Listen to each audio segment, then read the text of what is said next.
Hello student, सभी कैसे हैं। तो हम राजस्थान के भौतिक भागों के बारे में पढ़ रहे थे। तो हमने कल राजस्थान का मरुस्थलीय प्रदेश और अरावली प्रदेश दोनों पढ़ लिए हैं। तो आज हम स्टार्ट करते हैं राजस्थान का नंबर 3 पूर्वी मैदानी प्रदेश। इसकी उत्पत्ति प्रारंभिक प्लीस्टोसीन से हुई है। यह तेतीस सागर का अवशेष माना जाता है। इसका निर्माण नदियों से हुआ है, जिसका क्षेत्रफल है पूर्वी मैदानी भाग का 23%, जिसमें जनसंख्या 39% निवास करती है और यहाँ पर जल और मिट्टी पाई जाती है। इसकी ऊंचाई 200 से 500 मीटर है।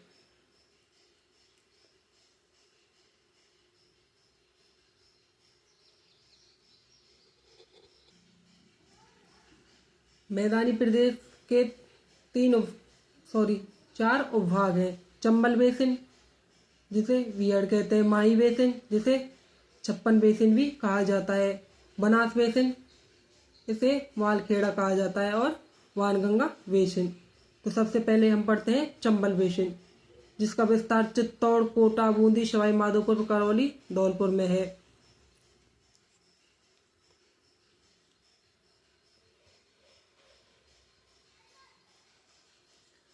बियड चंबल नदी द्वारा निर्मित अवलानी का अपर्दन युक्त भूमि को बियड कहते हैं, जिसे स्थानीय भाषा में खादर या नवीन जलोढ़ कहा जाता है। इसका क्षेत्रफल है 2800 किलोमीटर स्क्वायर।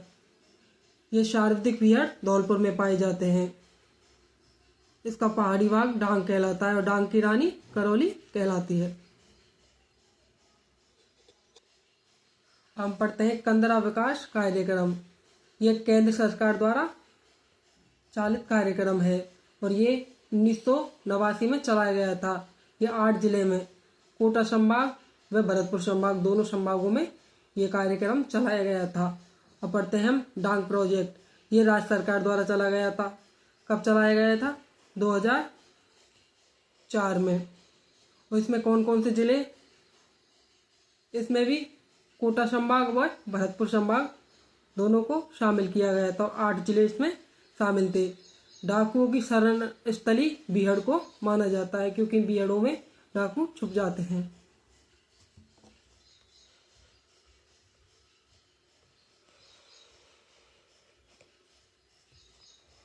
अब हम पढ़ते हैं माही बेसिन।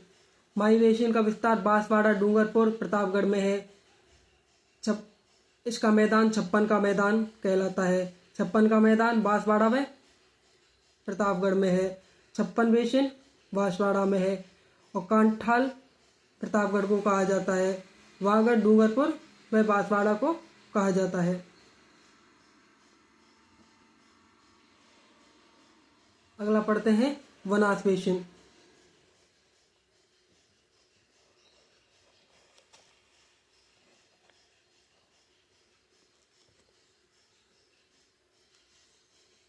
बनास बेसिन पिटमांड का मैदान बनास नदी द्वारा देवगढ़ यानी राजसमंद में यह निर्मित है। मेवाड़ का मैदान उदयपुर, चित्तौड़, भीलवाड़ा व राजसमंद में फैला हुआ है। इसमें प्रसिद्ध यह मक्का के लिए मेवाड़ प्रसिद्ध है।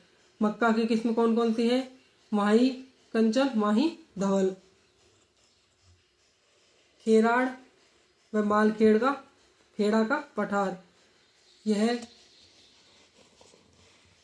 जहाजपुर व मालपुरा के मध्य की पहाड़ियों को कहा जाता है। मालपुरा की पहाड़ियां कहाँ पर है? टोंक में। अब हम पढ़ते हैं मैदानी प्रदेश की विशेषताएं। यहाँ सर्वाधिक उपजाऊ मिट्टी, भौतिक प्रदेश। यहाँ इसे खाद्यान्न कटोरा भी कहा जाता है।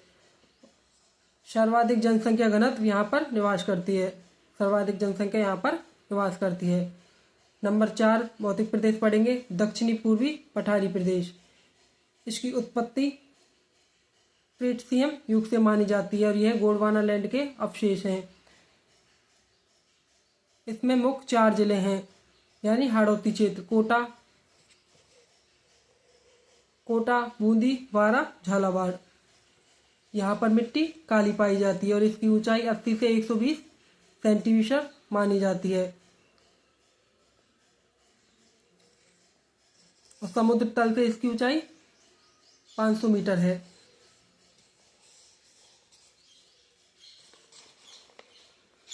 इसका सामान्य ढाल दक्षिण से उत्तर पूर्व की ओर है। सर्वोच्च चोटी चांदखेड़ी, यह 517 मीटर है। यह झालावाड़ में है।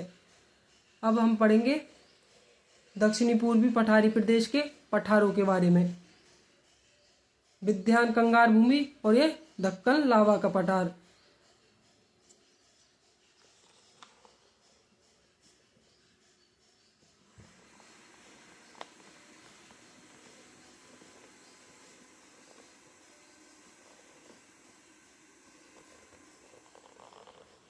विंध्यान कगार में विंध्यान पर्वत, वालू का पत्थर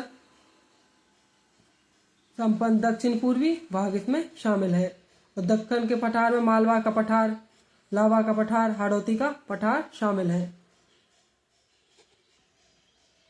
अब पढ़ते हैं हम माई सीमा भ्रंश।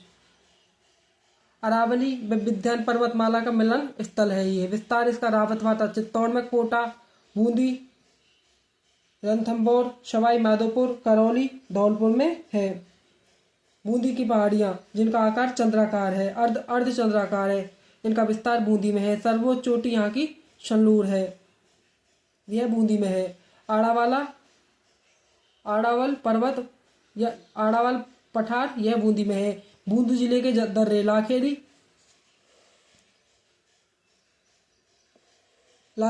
दर्रा और जैतवास व रामगढ़ दर्रा। अब पढ़ेंगे हम गंधार उच्च भूमि। इसका विस्तार झालावाड़ में है। यहाँ पर गागरोन का किला बना हुआ है। अब पढ़ते हैं हम कुंडला की पहाड़ियाँ। यह कोटा शहर के चारों ओर कुंडाकार की पहाड़ियाँ हैं। इंद्रप्रस्थ नगर यह कोटा में है। राजस्थान का कानपुर कोटा कहा जाता है और राजस्थान का नागपुर झालावाड़ को कहा जाता है। तो हमारा ये राजस्थान के भौतिक प्रदेशों वाला टॉपिक जो 2 पार्टों में कंप्लीट हो चुका है। अगला टॉपिक कल पढ़ेंगे। बाकी धन्यवाद।